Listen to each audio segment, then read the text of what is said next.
friends, it's Christy. Welcome back to my channel. Today I'm going to be making a card using the adorable Hello Bluebird Be Happy stamp set, and I'll also be using the Echo Park Have Faith 6x6 pattern paper pad. I've stamped my images out on some Copic friendly cardstock with Memento Tuxedo black ink, and I'm going to be coloring with my Copic markers today. I'm starting with my floral images, and for those I'm using RV13, RV14, and RV17. I'm starting with that RV13 and kind of just getting wash down on the flowers. It doesn't have to be anything neat. I just want some color on there so that I'm going to get some better blends. Then I'm coming in with my darkest shade, the RV17, and drawing around all those little petals. They're kind of just sketched in, which is really nice because you don't have to be too precise. Then I'm coming in with the RV14, which is my mid-tone, and I'm going to blend out the edge of the RV17, making sure that I'm leaving some room on the ends of each of those petals for that RV13, which is going to be my highlight. Because those little areas are so small, I'm going to use just the very tip of my marker and very light pressure to just fill those in. And I have to say that coloring florals is not my specialty. It's something I very rarely do, but this technique seems to work well for me. The other two little flowers I'm going to do exactly the same, just following the lines that the artist has drawn. For me, because I'm not used to coloring flowers, I prefer these kind of sketchy looking images to the more detailed and realistic images. Those are certainly gorgeous, but they just seem really intimidating to me. So if you're someone who is not used to coloring flowers either, you may want to start out with something a little bit simpler in design like these. This last flower, since it is more closed up than the other two, I am using a bit more of the darker shades with this one, just because when it is not opened fully to the sun, it wouldn't have as much light bouncing off of it, so there wouldn't be quite as many highlights. And now I'm just going back and adding a little bit more contrast with those darker shades on the medium-sized flower. For the leaves, I'm using G21, G24, and G28.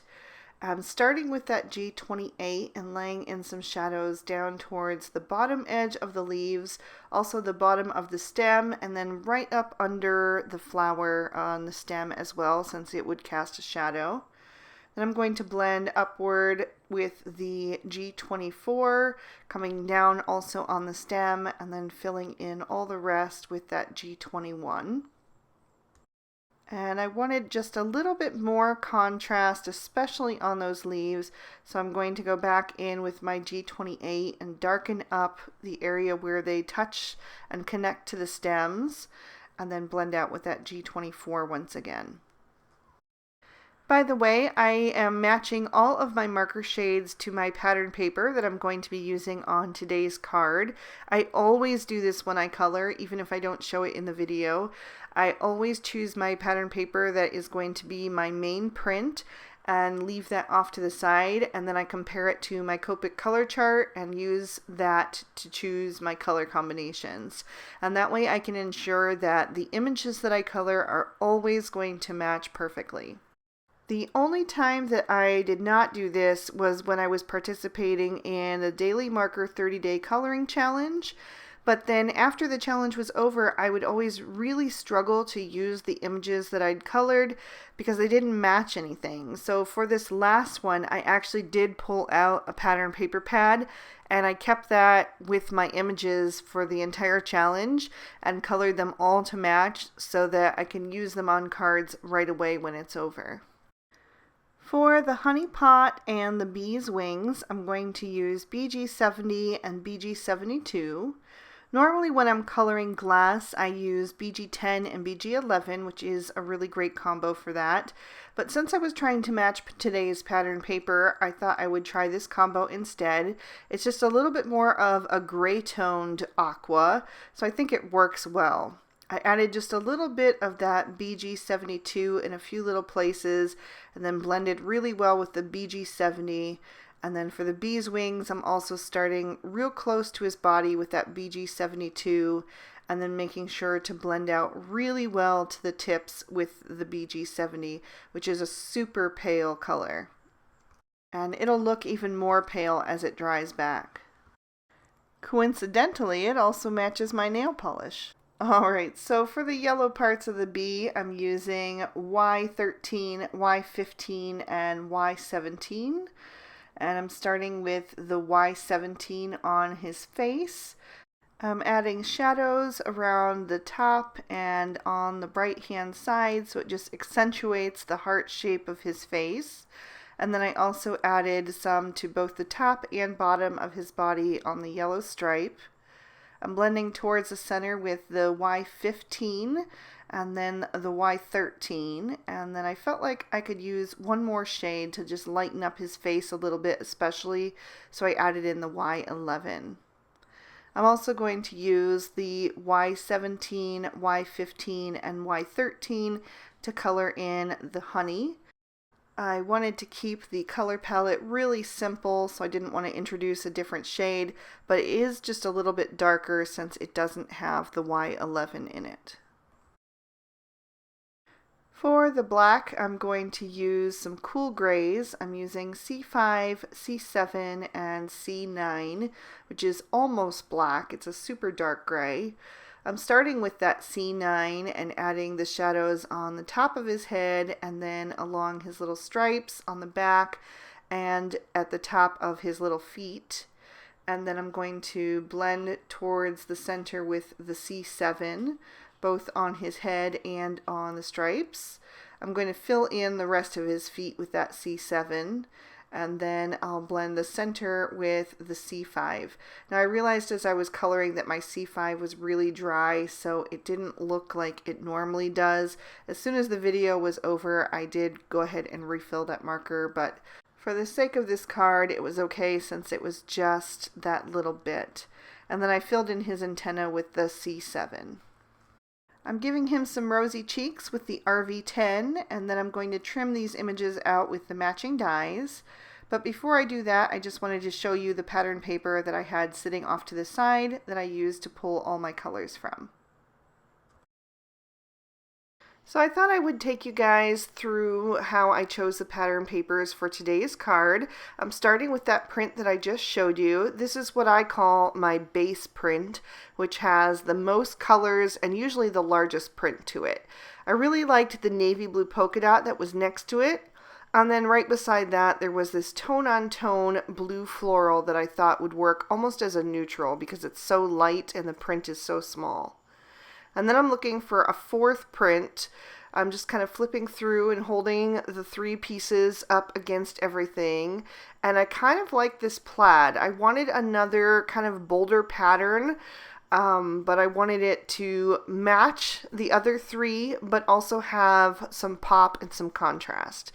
So these are the four that I've chosen, and now I'm just going to layer them from the bottom to the top, how I want to arrange them on the card, and make sure that I like that order before I cut them down. And I do. I think these are going to look really nice together. So I trimmed down the first one with the Lawn Fawn outside in stitched rectangle stackables. Then we have the Pretty Pink Posh Stitched Banner Duo 1. Lawn Fawn Scallop Circle Stackables, and Lawn Fawn Stitched Circle Stackables. And I'll set everything aside and just work on my focal panel for now. I'm using some Tombow Mono liquid glue to arrange my images on that focal panel. I'm using that light blue pattern as the sky. So I'm going to have this larger flower over here on the left. And I'm going to allow my images to hang over the edges in certain places just to kind of make that scene look a little more expansive. So I'm going to add my bumblebee in the top right to kind of balance out that larger flower. And I'm going to let him carry that little honey pot. And then I can adjust my other flowers around that. So I wanted to have that in place so that I could see exactly where I wanted everything else to go. I'm going to tilt that honey pot just a little bit so it looks like he's in motion. And then I can add my smallest flower. I took that stem that I colored and cut that in half since I didn't need it to be quite so long. And I'm going to use that for both of the remaining flowers. I'm going to flip over that panel and trim down the stems. I'm going to leave the leaf that's overhanging though. And then all that's left is to attach those last two leaves, and I'm going to use those to kind of frame the bottom of the focal panel and cover up the bottom edge of the stems that are cut off. Then I'm going to grab that plaid scallop circle, which is going to be a mat for my focal panel. I'll add some more liquid glue to the back of it, make sure that the plaid is going in the direction that I want, and then make sure that is right in the center. I'll set that aside to dry and work on my card base, which is a piece of MFT's Pink Lemonade scored and folded to a standard size card. I'm going to adhere my base print down to cover the entire front of the card with the exception of that little pink border around the outside edge. And then I'm going to take my little flag banner and add that right over top in the center.